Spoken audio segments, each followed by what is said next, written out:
The availability of the money ಅಂದರೆ ನಮಗೆ currency exchange ಏನಿದೆ 50 ರೂಪಾಯಿ 20 ರೂಪಾಯಿ 100 ರೂಪಾಯಿ ಈ ಸ್ಮಾಲ್ ಡಿನಾಮಿನೇಷನ್ ಸಿಗೋದಕ್ಕೆ ಸ್ವಲ್ಪ ಟೈಮ್ ಆಗುತ್ತೆ.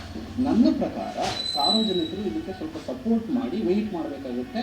ಸಾಧ್ಯವಾದಷ್ಟು ಈಗ ಡೆಪಾಸಿಟ್ ಏನಿದೆ ಅದನ್ನು ಅವಾಯ್ಡ್ ಮಾಡಿ ವಿಡ್ರಾಲ್ಸ್ಗೆ ಹೋಗಿ ಬರೀ ವಿಡ್ರಾಲ್ಸಲ್ಲಿ ನಿಂತ್ಕೊಂಡ್ರೆ ಬ್ಯಾಂಕಲ್ಲಿ ಕ್ಯೂನು ಕಮ್ಮಿ ಆಗುತ್ತೆ, ATM ಅಲ್ಲೂ ಜಾಗ ಸಿಗುತ್ತೆ, ದುಡ್ಡು ಸಿಗುತ್ತೆ. ಒಂದು 2-3 ಗಂಟೆ ATM ಅಲ್ಲಿ ದುಡ್ಡಿತ್ತು, ಆಮೇಲೆ ATM ಅಲ್ಲಿ ದುಡ್ಡಿಲ್ಲ ಅಂತ ಹೇಳುವಂಥದ್ದು, ಕ್ಯೂನಲ್ಲಿ 2 ಗಂಟೆ ಅಂತ ನಿಂತಿದ್ದವರು ಅಯ್ಯೋ ದುಡ್ಡು ಖಾಲಿ ಅಂತ ಹೋಗುವಂಥದ್ದು, ಇನ್ನೊಂದು ATM ಮುಂದೆ ನಿಲ್ಲೋ ಪರಿಸ್ಥಿತಿ, ಇನ್ನೊಂದು ಕಡೆ ಬ್ಯಾಂಕ್ಗಳಲ್ಲಿ ಫಾರ್ಮ್ ಫಿಲ್ ಮಾಡಕ್ ಆಗದಲ್ಲೇ ಒದ್ದಾಡುವಂತಹ ಜನ, ಇನ್ನೊಂದು ಕಡೆ ಸರಿಯಾಗಿ ಬ್ಯಾಂಕ್ಗಳಲ್ಲೂ ದುಡ್ಡಿಲ್ಲ, ಬರೀ ಡೆಪಾಸಿಟ್ ಮಾಡೋರು ಬನ್ನಿ ಎಕ್ಸ್ಚೇಂಜಿಗೆ ಅಮೌಂಟ್ ಇಲ್ಲ ಅನ್ನುವಂಥದ್ದು.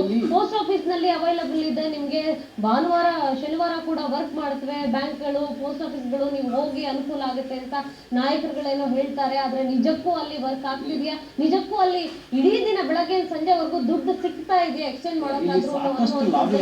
ಅಲ್ಲ ಲಾಭಿ ಅದು ಅದು ಮೈನ್. ನೀವು ಹೆಂಗ ಈ ಸಿಚುವೇಶನ್ ಅಲ್ಲಿ ಜನಸಾಮಾನ್ಯನ ಜೊತೆ ನೀವು ಹೆಂಗ್ ನಿಂತ್ಕೊಂತೀರಾ, ಒಂದು ಗೌರ್ಮೆಂಟ್ ಹೆಂಗ್ ನಿಲ್ಲುತ್ತೆ ಅನ್ನೋದು ಮುಖ್ಯ ಅಲ್ವಾ ಸರ್?